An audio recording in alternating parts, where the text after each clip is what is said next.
Слава Ісусу Христу! Вітаем вас у новым эпізодзе малітоўнага перапынку. Сёння мы адзначаем вялікае свята у небаўзяцце Найсвяцейшай Дзевы Марыі.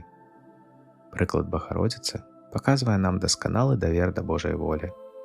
Але што рабіць, калі каб ісці за Богам, нам чагосьці не хапае?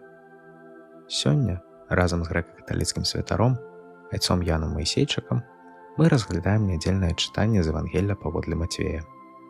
Гісторыя пра багатага юнака, які выконваў усе запаведзі, але не здолеў адмовіцца ад зямных багаццяў. Чаму самадастатковасць і маральныя дасягненні могуць стаць пасткай на шляху да збаўлення? Заставайцеся з намі да канца. У фінале эпізоду прагучыць кранальная песня на словы святой Тэрэзы з Лізьё «Чаму люблю цябе, Марыя». Пачынаем наш малітоўны роздум.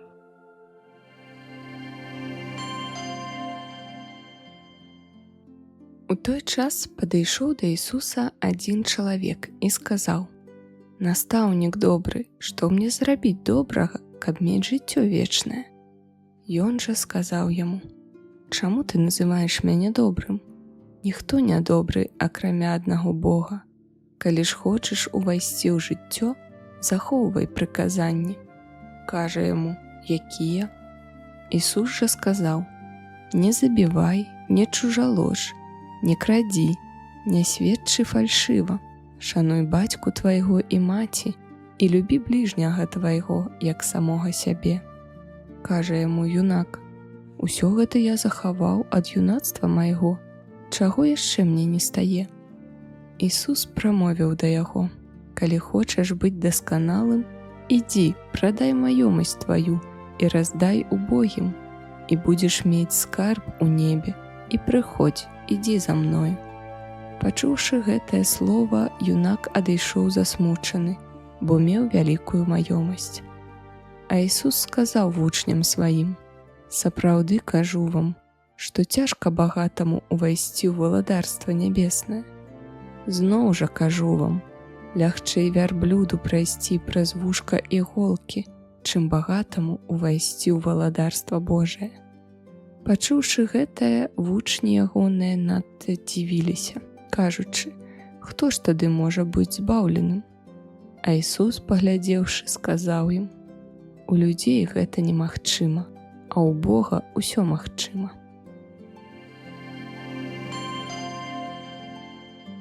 Слава Ісусу Христу, дарагія сябры! У сённяшнім Евангеллі да Ісуса падыходзіць малады чалавек і задае яму вельмі сур'ёзнае пытанне жыцця. «Настаўнік добры, што зрабіць мне добрага, каб мець жыццё вечнае?» Гэта не нейкі абыякавы да Бога і ягонай праўды чалавек. Наадварот, ён ведае запаведзі і кажа Хрысту: «Усё гэта захоўваў я з юнацтва майго». І няма падставаў думаць, што ён хлусіць ці хваліцца. Відаць, што ён сапраўды стараўся жыць паводле Божага закону. Але адразу пасля гэтага ён задае вельмі цікавае пытанне: «Чаго яшчэ не хапае мне?» Значыць, ён сам адчувае: аднаго выканання запаведзяў чамусьці недастаткова. Нешта больш істотнае ў ягоных адносінах з Богам яшчэ не адбылося. І тады Христос кажа: «Калі хочаш дасканалым быць, ідзі, прадай маёмасць тваю і раздай убогім, і прыходзь і ідзі следам за мною». Чаму менавіта маёмасць? Можна было б проста сказаць: таму што юнак быў занадта прывязаны да свайго багацця. І гэта, напэўна, праўда. Але, здаецца, тут ёсць яшчэ нешта больш глыбокае. Багацце – гэта не толькі магчымасць купляць дарагія рэчы. Для чалавека яно заўсёды было і застаецца да сённяшняга дня сваёй асаблівай гарантыяй будучыні. Калі ў мяне ёсць сродкі, я адчуваю сябе больш бяспечна. Калі захварэю, змагу лячыцца. Калі прыйдуць цяжкія часы, будзе на што жыць. Калі здарыцца нешта непрадбачанае, у мяне ёсць запас. І ў гэтым няма нічога дзіўнага ці само па сабе грахоўнага. Мы ўсе хочам мець нейкую упэўненасць у заўтрашнім дні. Але Христос дакранаецца менавіта да гэтай упэўненасці. Ён нібыта кажа юнаку: «Ты верыш у Бога, ты выконваеш ягоныя запаведзі. А ці давяраеш ты Богу? Настолькі, каб даверыць яму нават сваю будучыню». І вось тут юнак спыняецца. Бо адно верыць, што Бог існуе, маліцца яму і захоўваць ягоныя запаведзі, і зусім іншае сапраўды абаперціся на Бога, калі ён просіць выпусціць з рук тое, што давала табе пачуццё бяспекі. Таму Евангелле кажа: юнак адышоў замаркочаны, бо ў яго была вялікая маёмасць. Можа быць, ён засмуціўся не толькі таму, што яму было шкада грошай. Христос прапанаваў яму нешта значна цяжэйшае – адмовіцца ад кантролю над сваёй будучыняй. Прадай, раздай і ідзі за мною. Іншай гарантыі Христос яму не прапануе. Менавіта таму гэтае Евангелле датычыць не толькі багатых людзей, бо кожны з нас мае нешта, на што абапіраецца. Для аднаго гэта грошы, для іншага прафесія і становішча, для трэцяга здароўе, сувязі, сям'я, уласныя здольнасці. Нават нашае добраўладкаванае жыццё можа даваць нам адчуванне, што ўсё пад кантролем і я спраўлюся. І ўсё гэта добра, пакуль не займае ў нашым сэрцы месца Бога. Мабыць, таму Христос кажа такія суровыя словы: «Лягчэй вярблюду прайсці праз ігольнае вушка, чым багатаму ўвайсці ў валадарства Божае». Не таму, што Бог не любіць багатых, а таму, што чалавеку, які мае шмат зямных гарантыяў, асабліва цяжка прызнаць: «Урэшце рэшт, маё жыццё ўсё роўна знаходзіцца не ў маіх руках». І вучні вельмі дакладна адчуваюць радыкальнасць гэтых словаў. Яны пытаюцца: «Дык хто ж можа ўратавацца?» Христос адказвае: «Людзям гэта немагчыма, а Богу ўсё магчыма». І вось тут адкрываецца, здаецца, галоўная думка гэтага Евангелля. Збаўленне пачынаецца не там, дзе чалавек ужо настолькі моцны, што нічога не баіцца і ні ў чым не мае патрэбы. Яно пачынаецца там, дзе чалавек адважваецца сказаць: «Божа, я не ўсё магу кантраляваць. Маё жыццё, мая будучыня, урэшце і само маё існаванне у тваіх руках». Гэта не азначае, што хрысціянін павінен быць безадказным, нічога не планаваць, не адкладаць грошай ці не клапаціцца пра заўтрашні дзень. Пытанне ў іншым: дзе знаходзіцца мая апошняя надзея? На маім рахунку? У маіх магчымасцях? У людзях, якіх я ведаю? У сябрах? Ці ўсё ж такі у Богу? Юнак верыў у Бога, захоўваў ягоныя запаведзі, але Христос запрасіў яго зрабіць яшчэ адзін крок – ад веры да даверу. І, можа быць, менавіта гэтага яму і не хапала. Таму ягонае пытанне, чаго яшчэ не хапае мне, варта сёння задаць нам і сабе.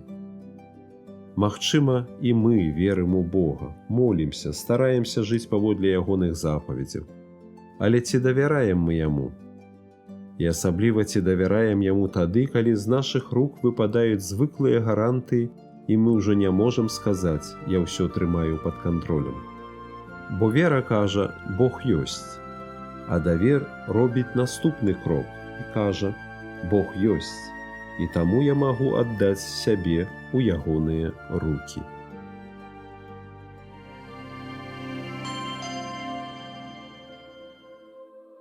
Отче наш, который есть у небе, святися имя Твое, приди владарство Твое, будь воля Твоя, як у небе, так и на землі. Хлеба нашего штодзённага дай нам сёння, и отпусти нам провины наши, як и мы отпускаем виноватым нашим. И не водь нас у спокусу, але збав нас от злога. Аминь. Цябе у бляску славы, калі я сузіраю Марыя за святых, узнятая вышэй, что я твое дитя, мне веры не хапае, тому адводжу долу погляд сваіх вачэй. Дзіцячая удзячнасць да маці не змарнее, бо маці плача побач з дзіцячаю бядой. О, колькі горкіх слёзаў, Марыя, у надзей ты праліла няне, чакаючы дамоў. Калі у Евангеллі Марыю сустракаю, знікае страх і прагну бліжэй падысці дзіцём тваім, о маці, сябе я адчуваю, бо ты, як я цярпела, вакруг сваім жыцці.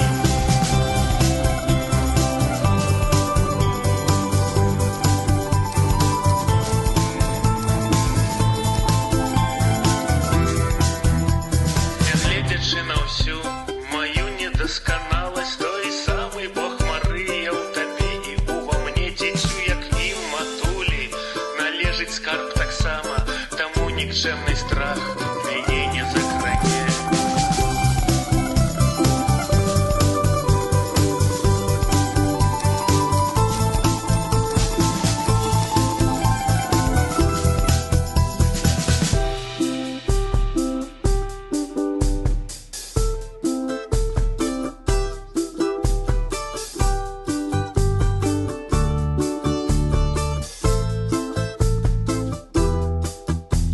Гармонія пяшчоты высока прагучала у ветлым небе, маці, сустрэну я цябе.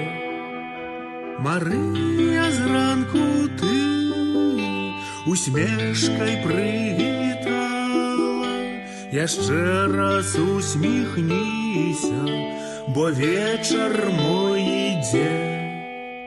Мяне больш не бянтэжаць Марыі бляск і слава, бо поруч у пакутах са мной яна была. На матчыных руках у голас заспяваю пра тое, што тваё, Марыя, я дзіця.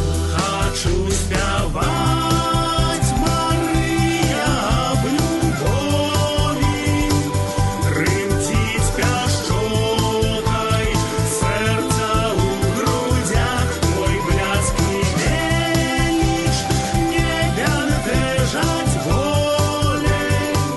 Не адчуваю каля маці страх. Хочу спяваць, трымціць пяшчотай сэрца ў грудзях, твой бляск і веліч не бянтэжаць болей. Не адчуваю каля маці страх.